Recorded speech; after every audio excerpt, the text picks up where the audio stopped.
Hello to all my friends and family, and welcome to Jim's 5am Club. I just want to express an observation that I have.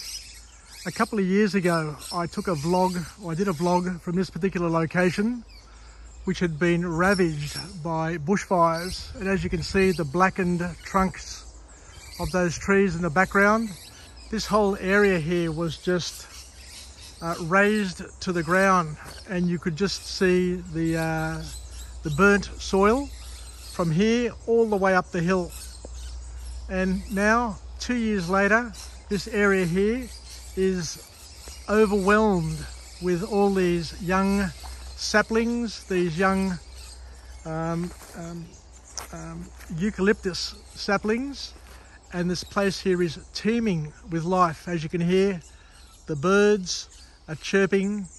It's been pouring with rain up here, and it just goes to show that and we need to give the lesson to all the young children, the ones suffering eco-anxiety, that when God takes with one hand, he gives manifold. He gives it back many times over. So the billions, or the billion or so of animals that were reported to have died during the bushfires a year ago, for example, which included frogs and lizards, which inflated that number tremendously. Tell your children that since that day, that event which killed many animals, the rain all over Australia has brought back life to places where it hasn't been for many years. So whilst a billion animals, including frogs and lizards, were lost in the bushfires, remind them that with the rains across a larger area of land has brought with it trillions of animals to replace the ones that perished. So much so that in northwestern New South Wales, we have a massive mice plague, where there are millions and millions of mice taking over the crops and just heading south from Queensland.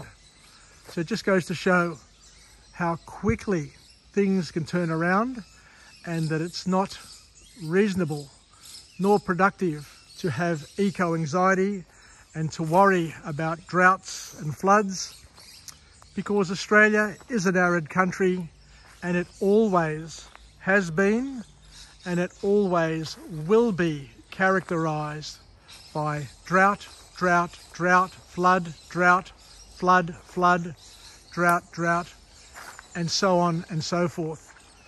So have faith, and don't get too carried away with the impact that man is having on the environment, because at the end of the day, God is the one who is in charge. And have faith in God, and you will see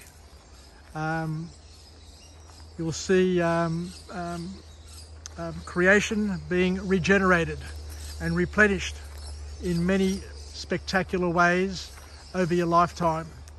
Take care, enjoy the rest of your day, and don't forget that what happens one day, or what's happened in the past, won't generally impact our future for too many years. And the other important point to also understand is that with all of this rain, it's producing a tremendous amount of fuel that's going to fuel the next bushfires whenever they come. But Australia is always going to be ravaged by fire. Always has been, always will be. We just need to learn to live with it and to manage it as best we can.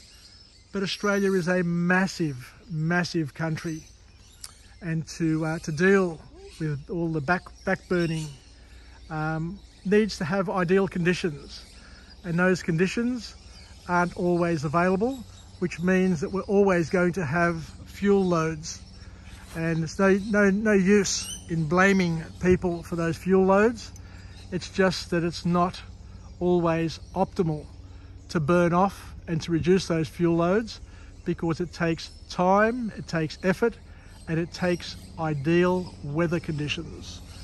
Anyway, yassas, take care, I love you all, and we'll chat again.